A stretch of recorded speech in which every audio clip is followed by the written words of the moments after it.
M ചിനദേവൻ സ്മാരക പഠന ഗവേഷണ കേന്ദ്രത്തിന്റെ നേതൃത്വത്തിൽ നടത്തുന്ന കാർഷിക വിപണന പ്രദർശനമേളയ്ക്ക് തുടക്കമായി. ലിസ് ഗ്രൗണ്ടിൽ ആരംഭിച്ച തൊടുപുഴ ഫെസ്റ്റ് 2K25 ഉദ്ഘാടനം സഹകരണ തുറമുഖ വകുപ്പ് മന്ത്രി വി എൻ വാസവൻ നിർവഹിച്ചു. എം ചിനദേവൻ സ്മാരക പഠന ഗവേഷണ കേന്ദ്രത്തിന്റെയും Vengalloor nature fresh farmer producer സൊസൈറ്റിയുടെയും നേതൃത്വത്തിലാണ് തൊടുപുഴ ഫെസ്റ്റ് 2K25 നടത്തുന്നത്. ലിസ് ഗ്രൗണ്ടിൽ ആരംഭിച്ച തൊടുപുഴ ഫെസ്റ്റ് 2K25 ഉദ്ഘാടനം സഹകരണ തുറമുഖ വകുപ്പ് മന്ത്രി വി എൻ വാസവൻ നിർവഹിച്ചു.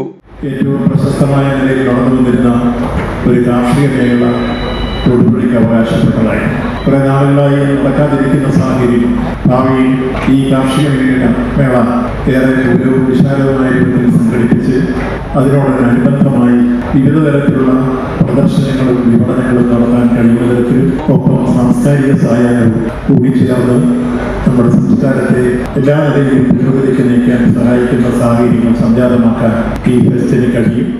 എം ജെ മാത്യുവിന്റെ അധ്യക്ഷതയിൽ നടന്ന യോഗത്തിൽ നഗരസഭാ chairperson Sabeena Binju, councillor PG Rajasekharan, merchant association president Raju Tharaniyil, Jimmy Mattathippara, Antony Kandirikkal, KP Mary, George Augustine അടക്കമുള്ളവർ പ്രസംഗിച്ചു.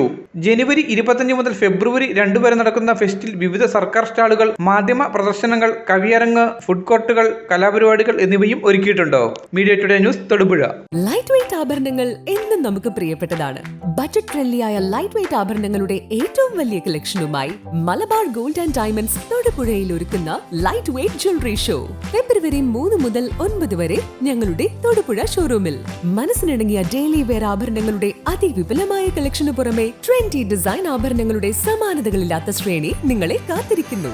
വരൂ, പണത്തിനൊത്ത മൂല്യത്തിൽ സ്വർണം സ്വന്തമാക്കാൻ മലബാർ നിങ്ങളേവരെയും സ്വാഗതം ചെയ്യുന്നു.